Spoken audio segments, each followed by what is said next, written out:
Assalamu alaikum. Que la paix soit sur vous. Avant de traiter de l'exhortation spirituelle, du côté du volet spirituel, permettez-moi en guise d'introduction de rappeler une évidence que j'ai déjà rappelée lors de ma dernière intervention sur l'importance de l'invocation contre les malheurs, les maladies, entre autres le coronavirus, et j'avais bien rappelé qu'il était essentiel et important d'utiliser les recommandations données par les experts sanitaires, les différents gouvernements dans le monde qui sont accompagnés d'experts afin de se prémunir, se préserver, préserver les autres. Placer sa confiance en Dieu, c'est une chose, mais placer sa confiance en Dieu en tant que croyant sans écouter ses recommandations, sans mettre en exécution les recommandations d'experts sanitaires, c'est simplement de la folie. Ce n'est que de la folie, permettez-moi de le dire tout simplement parce que même Dieu dans le Saint-Coran nous dit prenez vos précautions.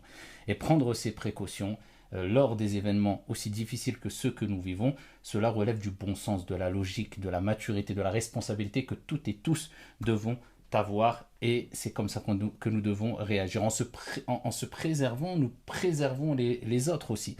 Et le confinement, le fait de rester chez soi, c'est une des meilleures manières, si ce n'est la meilleure manière, afin de diminuer ou même voire d'éradiquer ce virus qui se transmet entre les personnes d'une manière extrêmement rapide dans les quatre coins du monde. Si vous ne voulez pas, donc si vous ne voulez pas avoir quelque part dans votre conscience ici des morts, eh bien la moindre des choses, ce n'est pas un effort surnaturel qui est demandé, c'est de simplement respecter ces recommandations et de rester chez soi. La deuxième des choses, ici, c'est faites attention aux rumeurs. Vous savez qu'il y a des gens qui sont entrés dans des psychoses, dans des angoisses, dans des stress. Il y a des gens qui deviennent ils sont perdus. À cause de quoi? Eh bien, ce qu'ils voient passer comme message, comme vidéo, mensongère, calomnieuse, du n'importe quoi. Les complotistes sont sortis, les gens qui prétendent que c'est la fin du monde, comme si il n'y avait jamais eu d'épidémie ou de pandémie qui ont existé à travers les siècles qui nous ont précédés. À l'époque même du prophète, des compagnons ont été touchés et sont morts de la peste, de virus, de pandémie. Donc il n'y a rien de nouveau. C'est quelque chose de grave, c'est une réalité, mais on ne le dit pas pour apeurer les gens, mais pour que les gens prennent leurs précautions. Mais ici, il ne faut pas rentrer dans une psychose parce que nous, on se doit de rester calme, serein et surtout pas de vivre avec un esprit égoïste comme certains le font. Là, c'est place à la solidarité, à l'entraide, mettre de côté les querelles, les divergences, car on se doit de toutes et tous d'être unis dans ces moments difficiles qui demandent un effort ici venant de toutes et de tous. Donc cela étant dit, je vous laisse avec le deuxième volet ici qui est le côté spirituel et qui nous rappelle l'importance de s'en remettre et de se réfugier auprès de Dieu tout en, comme je le dis encore et je réitère encore mes propos, tout en prenant en considération toutes les causes et les recommandations qui sont demandées par les experts en la matière. Que Dieu vous préserve. À tout de suite. Nous vivons une époque assez particulière, beaucoup de stress, beaucoup d'angoisse, beaucoup de troubles, beaucoup de maladies, beaucoup de problèmes, beaucoup de craintes, beaucoup de peurs. L'être humain, face à ces épreuves, à ces troubles, a envie de fuir. Fuir vers la tranquillité, vers l'apaisement, vers la solution idéale. Mais malheureusement, certains se perdent, certains fuient vers l'alcool et sombrent dans l'alcool, malheureusement, parce qu'ils ne trouvent pas d'autres alternatives. Ils n'arrivent pas à affronter la vie, la réalité des choses. D'autres fuient quelque part une certaine pauvreté ou une situation assez précaire et ils fuient cela vers les jeux de grattage, de hasard, paris sportifs, etc. jusqu'à ce qu'ils sombrent dedans, ils deviennent addicts. D'autres personnes fuient vers le mal, hein. Ils essayent de fuir ces problèmes-là en faisant du mal aux autres, avec un certain égoïsme et en pensant qu'à soi-même, et ainsi de suite. C'est la nature de l'homme quelque part. Il a tendance à vouloir fuir. Et surtout dans les mouvements ou dans les moments plutôt de panique. Et on le voit aujourd'hui avec ce qui se passe, hein. Certains vont jusqu'à fuir vers certains produits alimentaires en ne pensant qu'à eux-mêmes, d'autres pensent qu'à leur petite personne et leur famille sans se préoccuper des autres. Pourquoi? Parce qu'ils fuient la peur, ils fuient la crainte qui les envahit. Eh bien, ça nous rappelle un peu cette situation que Dieu décrit dans le Saint-Coran, une situation qui se passera au jour de la résurrection. Certains exégètes disent que ça sera au moment de la mort, mais la majorité disent que ça sera au jour de la résurrection. où l'être humain ne saura plus vers qui fuir. Il sera perdu. Et il dira Ayn al-mafar, où fuir? Et Dieu répond Kalla la wazar, ila rabbika yawma idhin il-mustaqar. Point de refuge ce jour-là. Et ce jour-là, vous devrez retourner vers votre Seigneur Tabaraka wa Ta'ala. Eh bien Dieu, à travers ses épreuves, à travers ses craintes, à travers ses peurs, lors de notre vivant, il nous rappelle qu'il est venu le moment de fuir avant qu'il ne soit trop tard au jour de la résurrection, car au jour de la résurrection, la réponse sera Kalla la wazar, ila rabbika yawma idhin il-mustaqar. Plus de fuite possible, plus de refuge possible. Mais fuir vers qui? Eh bien Dieu nous dit dans le Saint-Coran, et nous en tant que croyants, nous avons ferme conviction quant à ces versets coraniques. Allah subhanahu wa ta'ala nous dit de manière très simple Fafirru ilallah. Fuyez. Il ne nous a pas dit simplement partez, venez vers Dieu, vers moi, mais il dit Fafirru, fuyez. Il nous rappelle que quand vous êtes dans ces instants de panique, de crainte qui vous envahit, vous vous sentez tellement faible que vous vous sentez perdu, démuni. Eh bien, à ce moment-là, fuyez. Mais vers quoi? Vers qui? Fafirru ilallah. Fuyez vers votre Seigneur. Ça veut dire quoi, fafirru ilallah? Ça veut dire fuir vers ce que Dieu nous a demandé. Fuir vers les recommandations divines. Fuir vers la citadelle protectrice de notre Seigneur, notre Dieu. Eh bien, c'est fuir vers les versets de Dieu, où Dieu nous rappelle c'est ça, fuir vers Allah. C'est fuir vers ce que Dieu nous a demandé. Qu'est-ce que Dieu nous a demandé? Eh bien, Dieu, dans le Saint-Coran, nous dit Fafirru ilallah. Et fuir vers Allah, c'est fuir vers ce que Dieu t'a demandé de faire, particulièrement dans ces moments de panique. Et qu'est-ce qu'il nous dit, Dieu? Et entraidez-vous aux œuvres de bien et de piété. Ce n'est pas d'agir avec égoïsme. C'est fuir vers ce que le prophète nous a recommandé. Aucun d'entre vous ne sera un véritable croyant tant qu'il n'aime pas pour son frère ce qu'il aime pour lui-même. Fuir vers Dieu, c'est fuir vers ce que le prophète sallallahu alayhi wa sallam nous a dit aussi.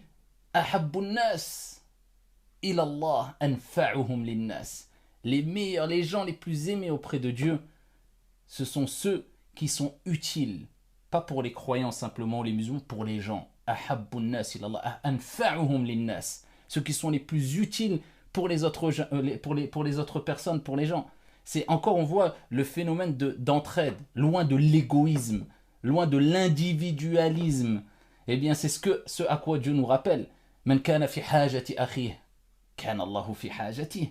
Tu veux le secours, eh bien le prophète te dit, celui qui vient en aide à son frère, eh bien Dieu viendra en son aide. Comme tu feras, on te fera, tu fais le bien, eh bien on te rendra ce bien par le bien, incha'Allah ta'ala, un moment ou un autre. Dieu ne fait pas perdre la récompense des bienfaisants. Fafirru ilallah. De manière très apaisée, sereine. Fuyez vers Dieu. Fuir vers Dieu, c'est quoi? C'est fuir vers les recommandations divines. Et parmi elles, parmi ces recommandations, notre Seigneur nous dit celui qui place sa confiance en Dieu, Allah lui suffit amplement. La taqnatu min rahmatillah. C'est fuir vers ce verset coranique. Ne désespérez jamais. Ne désespérez jamais de la miséricorde divine. Allah subhanahu wa ta'ala nous appelle et nous invite à rejoindre sa citadelle protectrice, cette sécurité, sa miséricorde, et avoir la bonne opinion de lui, comme le prophète nous l'a recommandé. C'est ça, fuir vers Dieu. C'est fuir vers le fait que je suis convaincu que Dieu est miséricordieux et que Dieu nous veut le bien et que sa miséricorde dépasse sa colère. Certes, il y a des messages que Dieu envoie à travers des épreuves, etc. C'est pour nous rappeler à l'ordre. C'est une invitation au repentir. C'est une invitation à revenir vers l'essentiel aussi. Mais ça ne veut pas dire que automatiquement Dieu va nous châtier jusqu'à nous détruire, jusqu'à nous faire périr et avoir ça dans l'idée et dans l'esprit. Sa miséricorde dépasse sa colère. La yukallifullahu nafsan illa wus'aha. Allah ne donne pas à une âme une charge au-dessus de sa capacité. Ce que tu vis comme épreuve, tu pourras le supporter. Et maintenant, vouloir fuir le destin, c'est une erreur. Car ce qui fait partie de la croyance, des piliers de la foi pour le croyant, c'est de croire au destin, qu'il soit bon ou mauvais.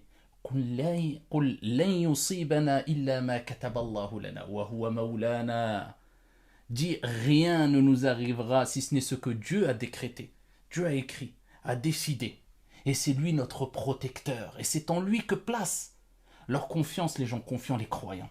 Donc il faut vivre avec cet espoir aussi, avec cet optimisme. Bien sûr, il faut prendre en compte ici les avertissements divins, les messages que Dieu nous envoie. Et ça ne veut pas dire parce que Dieu nous envoie des épreuves qu'il ne nous aime pas. Quelquefois, priver les gens d'une chose qu'ils aiment, c'est une preuve d'amour.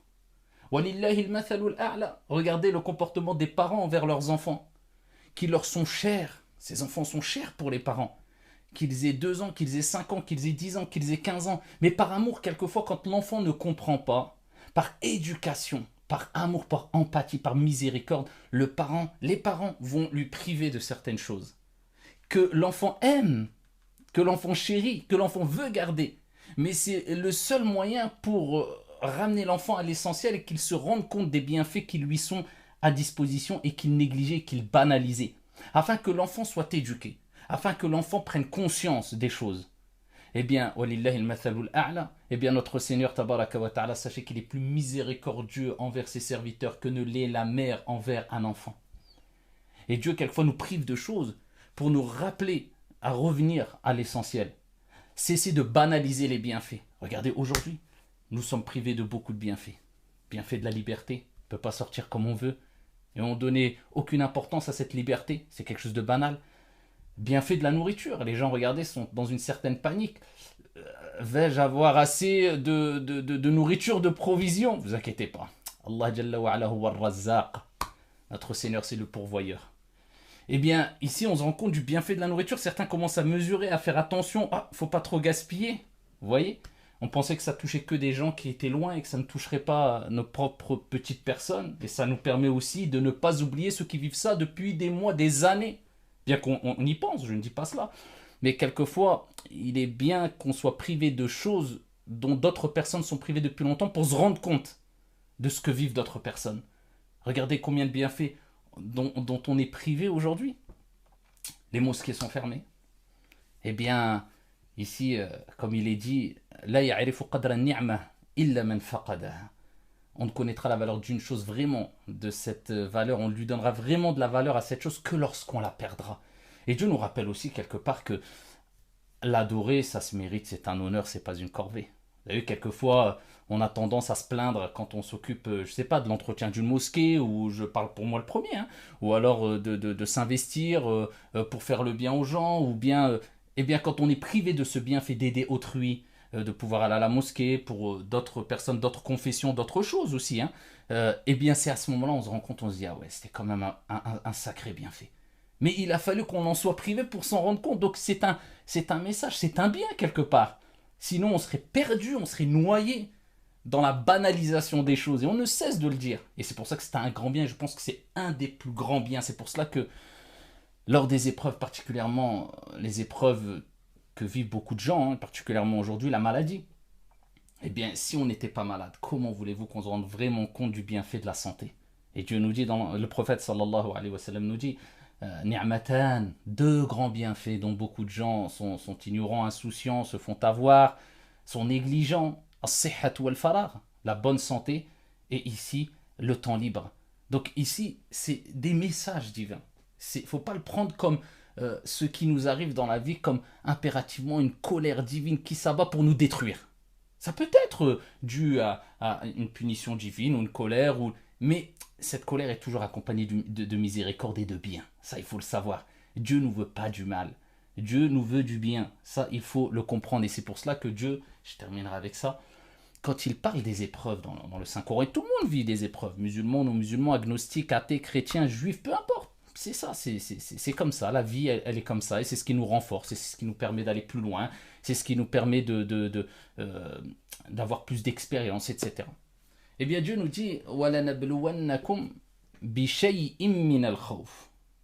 Dieu n'a pas dit je vais vous éprouver par la peur, par la diminution de biens, de personnes, il dit bishay'in. On va vous éprouver par quelques, regardez la miséricorde divine, pour dire que ça va s'arrêter, ce n'est pas Ce n'est pas une torture, ce n'est pas une épreuve éternelle dans cette vie d'ici-bas qui ne va pas s'arrêter. Non. وَلَنَبْلُوَنَّكُمْ بِشَيْءٍ مِّنَ الْخَوْفِ.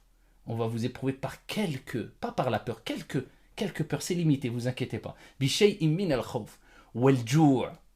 Par un peu, pas complètement, vous inquiétez pas. Un peu de faim. بِشَيْءٍ مِّنَ الْخَوْفِ وَالْجُوعِ وَنَقَصٍ مِّنَ الْأَمْوَالِ وَالْأَنفُسِ. La diminution des biens, quelques diminutions de biens et de personnes. وَالثَّمَرَاتِ وَبَشِّرِ الصَّابِرِينَ. Et annonce la bonne nouvelle aux patients. وَبَشِّرِ الصَّابِرِينَ الَّذِينَ إِذَا أَصَابَتْهُمْ مُصِيبَةٌ قَالُوا. Ceux, quand il leur arrive une épreuve, ils disent Inna lillah wa inna ilayhi raji'un. Nous appartenons à Dieu et nous retournerons vers lui. C'est une épreuve qui vient de Dieu, nous patientons avec sérénité, avec calme. Ulaika alayhim salawatun min rabbihim wa rahma. Ceux-là recevront des prières venant de Dieu et sa miséricorde.